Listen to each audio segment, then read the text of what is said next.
Howdy folks, it's Untitled here and welcome back to another LEGO video here on the channel. Doesn't happen too often, but a couple times a year I'll do a LEGO video, so I'm not like a professionally equipped LEGO unboxer person. So it's just on my messy studio floor with low lighting and my AirPod microphone. So we'll do the best we can. Bear with me. Today we're talking about the NES. The NES. That's what we called it when I was a kid. No one called it Nintendo Entertainment System. It was NES. And I was a child of the late 70s, so this is right in that prime time of video game for me, although I had Pong and everything in between leading up to the NES. But getting this was super cool. My wife got it for me for Christmas morning. She started this habit of getting me very expensive LEGO kits or LEGO models for Christmas each year, which I'm not going to complain.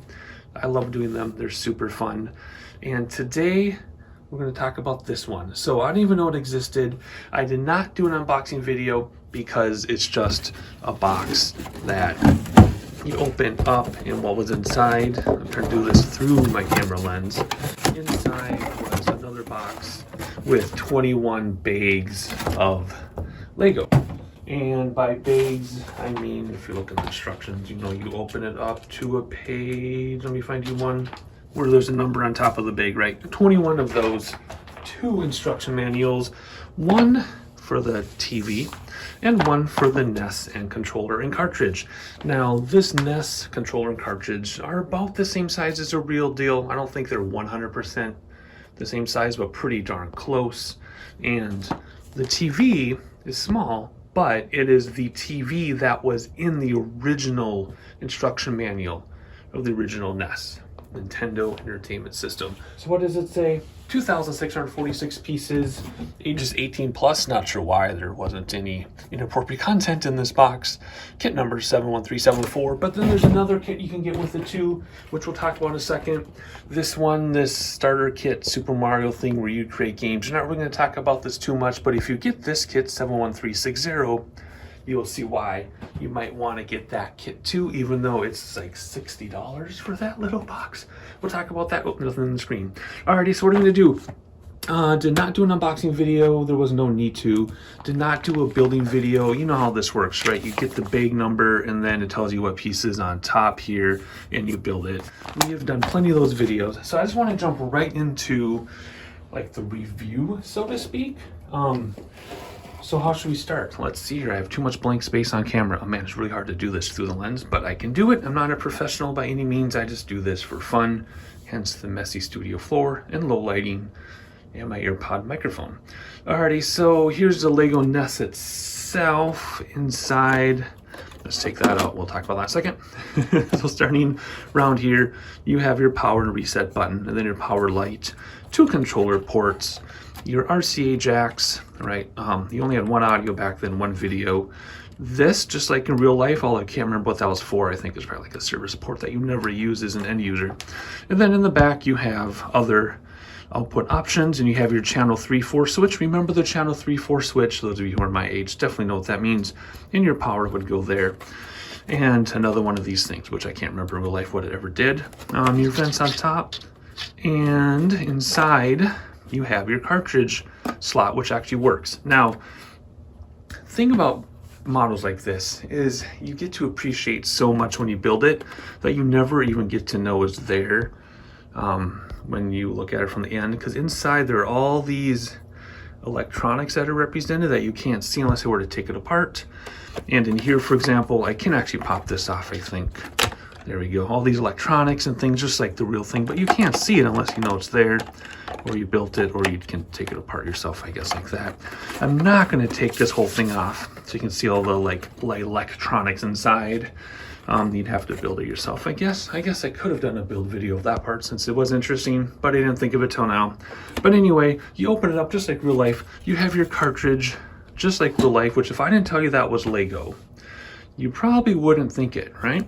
It even has the green in there for the circuit board, which my camera's not going to pick up, but there's a green circuit board in there. You can kind of see it. Anyway, if you remember, you have to blow on it, right? It's required. You have to blow on it, even if it's not dirty, just to get your spit and moisture in there, which actually made it worse, which was the funny ongoing joke now as adults. We all blew on our cartridges to get the dust out, but a lot of times you just made it worse because then we introduced moisture.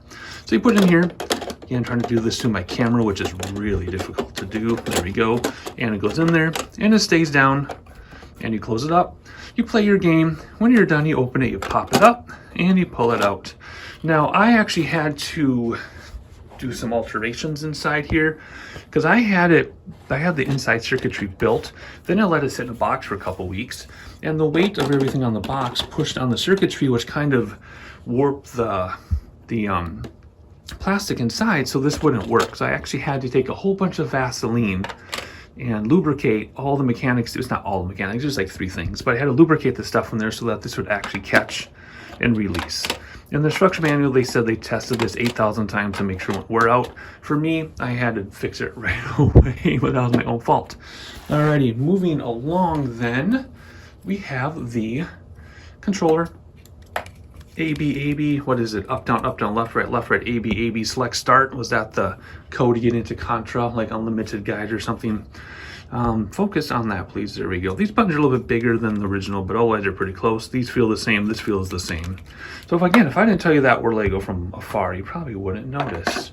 And this cable is actually secured way inside, so that cable's not going to come out, which I think is great. And then if you can reach around your equipment, you can plug in controller 1 like that. It doesn't stay in there too well, which I'm kind of glad, because I was afraid it would get ripped out of there and ruined.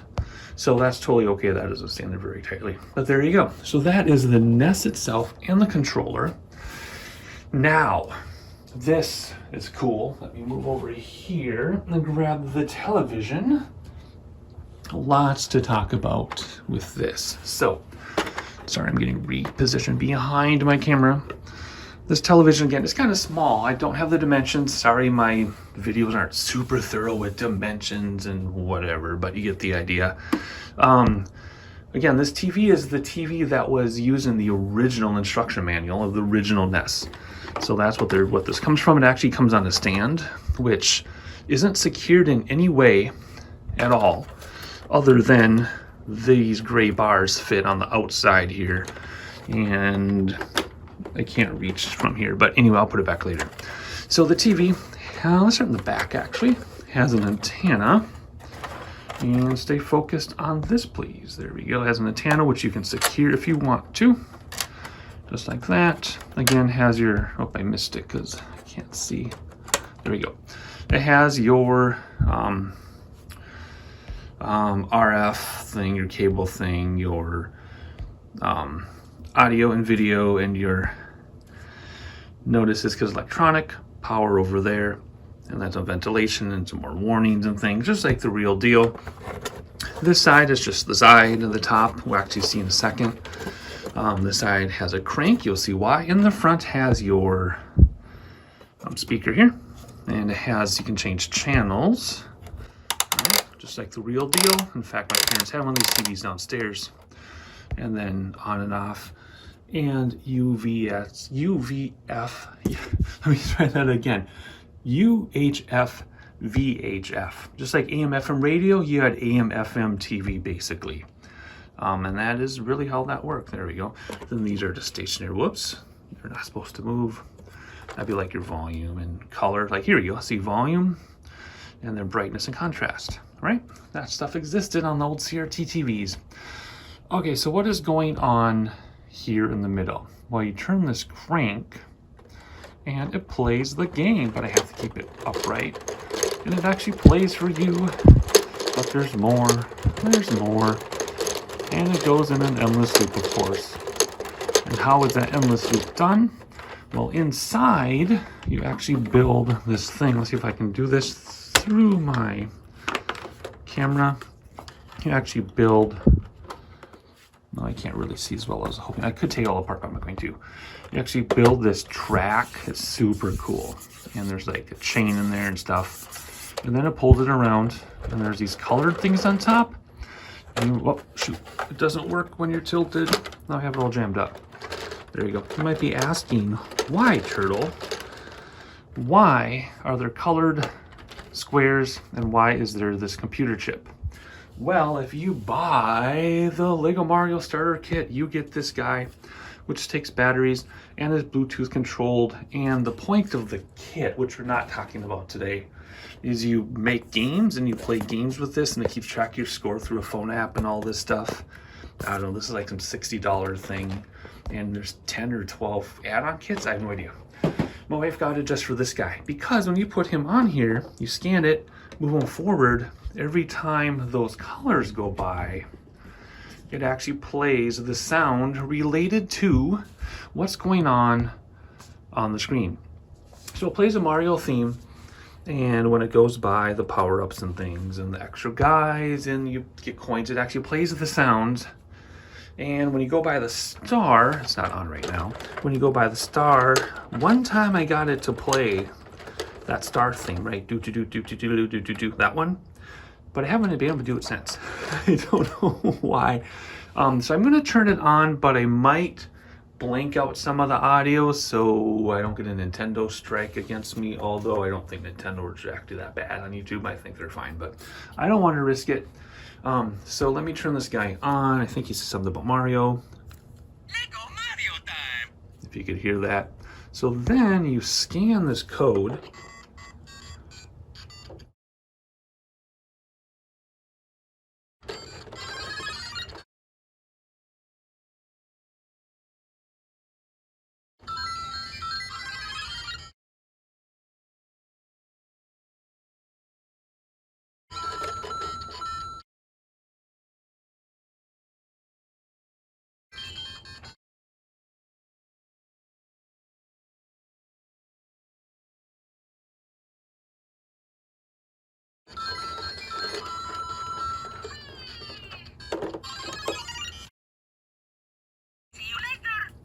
Anyway, you get the idea. Now, I can't talk the future. I don't know how much of that I left in. Maybe I left all of it in. Maybe I had to re-edit it so I didn't get a strike. I don't know. But anyway, that's how that works. Whatever you were able to see in the final edit.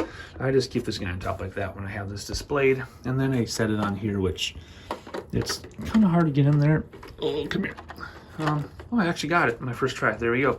So that is it. That is the, not it, that's pretty spectacular, but there is the TV with the Mario that plays along, and you can crank it.